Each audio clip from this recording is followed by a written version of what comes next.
चलिए जी, आपको ज़रा जल्दी से बताते हैं कि आज हम क्या कर रहे हैं। आज हम पैरामेडिक्स की खिदमात को खराज तहसीन पेश करने के हवाले से आलमी दिन मना रहे हैं। आपको पता है कि दिल का दौरा हो, कोई कुदरती आफत हो, कोई परेशानी हो, सबसे पहले आपको ये फर्स्ट रिस्पॉन्सर्स होते हैं, फर्स्ट एड देने के लिए मौजूद होते हैं और इंतहाई कलीदी किरदार होता है इनका आपकी जान बचाने के अंदर।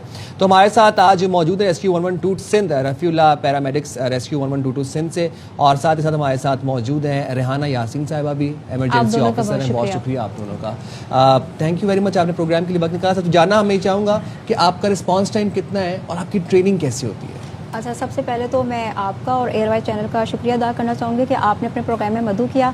आपके सवाल के जवाब से पहले मैं अपनी ऑर्गेनाइजेशन का थोड़ा सा इंट्रोडक्शन करवाना चाहूँगी कि Sindh emergency rescue service 1122 rehabilitation department हुकूमत सिंध का कायम करदा अदारा है जो medical emergency, fire emergency, urban और search rescue, water rescue, central command control room, gender based violence और ट्रेनिंग कम्युनिटी के साथ साथ मुख्तलिफ किस्म की एमरजेंसी सर्विस फराहम करता है। अच्छा, और रही अब तक ये सवाल की बात कि हमारा जो एमरजेंसी रिस्पॉन्स किस तरह है, देखें हम जैसे हमें कॉल रिसीव होती है, हमारी टीम रेडी होती है, हम फ़ौरन से जो है अपना रिस्पॉन्स देते हैं, क्योंकि हमारे पास जैसे मेडिकल की कंडीशन बहुत ज़्यादा ऐसी होती है कि उसमें गोल्डन मिनट्स होते हैं और किसी के अंदर जो है अगर हमने गोल्डन मिनट के अंदर रिस्पॉन्स नहीं दिया तो उसकी जान जा सकती है। जरा सा हमें गोल्डन मिनट्स बता दें, ये क्या है, कितने मिनट होते हैं, गोल्डन आवर है या गोल्डन मिनट्स हैं?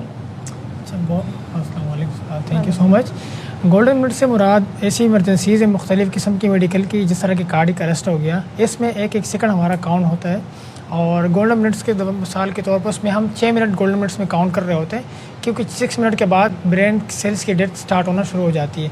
तो जैसे ही हमारा रेस्क्यू वहाँ रिस्पॉन्ड करता है एज ए पैरामेडिक या एज ए EMT, तो उस टाइम को वो इंक्रीज़ करने की कोशिश करता है, ब्लड सर्कुलेशन वापस बहाल करने की कोशिश करते हैं, उसको CPR करना होता है, तो चेस्ट कंप्रेशन करते हैं, उसकी ब्लड सर्कुलेशन को बहाल करते हैं, उसका टाइम इंक्रीज़ कर देते हैं। अच्छा रेहाना साहिबा, आप लोगों को तो मुख्तलिफ नौइयत की कॉल्स आती होंगी, मुख्तलिफ एमरजेंसीज़ की, कोई पानी में डूब गया, खुदा ना खास्ता कहीं से घर में सांप निकल आया, तो आप लोगों के एक अहलकार को ये सारी ट्रेनिंग्स होती हैं मुख्तलिफ डिपार्टमेंट से आपके? देखिए, मैंने आपको जैसे अभी बताया सर्विस के बारे में, तो हमारे पास डिफरेंट है, जैसे पैरामेडिक है, फायर फाइटर है, डाइवर से तो डिफरेंट है। तो जैसे कोई कॉल आती है, कोई बिल्डिंग कोलैप्स हो गई है, फायर का केस है, तो हमें पता अगर इसमें विक्टिम है तो एम्बुलेंस भी मूव होगी, फायर ब्रिगेड भी मूव होगी और अर्बन सर्च रेस्क्यू टीम भी मूव होगी। तो डिपेंड करता है कि कॉल आई किस तरह की है। सही। अच्छा, ये जो आपकी एम्बुलेंस सर्विस है 1122 की, ये फ्री ऑफ कॉस्ट है या आप चार्जेस लेते हैं इसके? बिल्कुल फ्री ऑफ कॉस्ट है, गवर्नमेंट सिंध की तरफ से बिल्कुल फ्री ऑफ कॉस्ट है, इसकी कोई चार्जेस नहीं होती और ये 24/7 अवेलेबल होती है? जी बिल्कुल।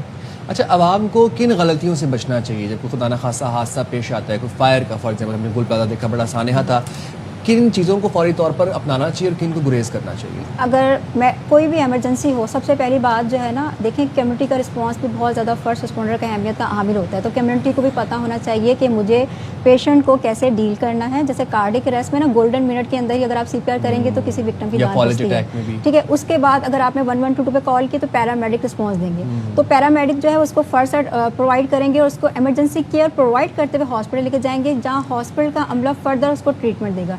तो ये जो है ना हमारा हेल्थ केयर सिस्टम है, अगर हम इसको देखें तो अगर इसको सही से मैनेज करें तो हम अपना जो है ना बहुत ज़्यादा सर्वाइवल रेट को इम्प्रूव कर सकते हैं। और अभी आपको डेली बेसिस पे क्या मुश्किलात का सामना करना पड़ता है, चैलेंजेस क्या होते हैं? हमारे पेशे के अंदर बहुत सारे चैलेंजेस है, बिलखुसूस ऐसे पेशेंट जो होते हैं जिस तरह उनकी बहुत ज़्यादा कोई हैवी ब्लीडिंग हो रही है या कोई इस तरह है, कोई रोड ट्रैफिक एक्सीडेंट के अंदर बिल्कुल उनकी बॉडी 2 पार्ट्स हो गई है, तो थोड़ा सा स्ट्रेस होता है, लेकिन फिर भी हम कोशिश करते हैं उन चैलेंजेस के ऊपर काबू पाने की। या कभी कभार ऐसा हो सकता है कि मतलब किसी विक्टिम के पास बहुत सारा क्राउड है या पेशेंट बहुत इरिटेट है, फर्स्ट एड लेने की हम कोशिश करें देने की, बट वो ले नहीं रहा और क्रिएट कर रहे कोई। इसी में मैं ऐड कर देती हूँ कि जैसे कि देखें एमरजेंसी तो डील कर ही रहे हैं, आपको पता है तंग रास्ते हैं, रश है, ट्रैफिक है, तो एम्बुलेंस को पहुँचने में भी दुश्वारी पेश आ रही है और ये मरीज़ तक पहुँच नहीं पा रहे। एक तो ये चीज़ है, फिर उसके बाद जो अहले खाना होते हैं ना वो भी परेशान और जज्बाती होते हैं, तो ये दोनों चीज़ों को टैकल कर रहे हैं। तो उन्होंने एमरजेंसी केयर भी प्रोवाइड करनी है, उनके पेशेंट को, इनके जो अहले खाना को भी काउंसलिंग करनी है। हॉस्पिटल के अंदर तो टीम अप्रोच होती है। मैसेज मैं यही देना चाहूँगी कि जो है ना कोई भी इमरजेंसी हो, आपने 1122 का नंबर डायल करना है और इमरजेंसी व्हीकल को रास्ता देना है। और जैसे कि आज की थीम जो थी ना पैरामेडिक की, वो थी इनोवेट और मतलब इंटीग्रेट करना है, मतलब आपने जदीद टेक्नोलॉजी का इस्तेमाल करना है। जैसे उस जदीद टेक्नोलॉजी के इस्तेमाल से ये फ़ायदा होगा कि हमें पता चलेगा कि हम अपनी इमरजेंसी कॉल को ट्रेस कर सकते हैं और आप एम्बुलेंस की लोकेशन को देख सकते हैं और हॉस्पिटल जाने से पहले हम दूसरे हॉस्पिटल में नोटिफिकेशन प्रोवाइड कर सकते हैं कि हम इस तरह का पेशेंट लेके आ रहे हैं, ताकि हमें पता भी चले हाँ, कि prep बेड हुई हो। अवेलेबल है हाँ। नहीं अवेलेबल। ठीक है बेहाना, जी, जी। बिल्कुल। Thank you so much Thank you Rafiullah, very आप much। दोनों का बहुत शुक्रिया। भाई और हमारे अनसंग बिल्कुल। हीरोज हैं और उनको हम खराज तहसीन पेश करते हैं। फर्स्ट रिस्पॉन्डर्स होते हैं और किसी की जान बचाने में कलीदी किरदार रखते हैं।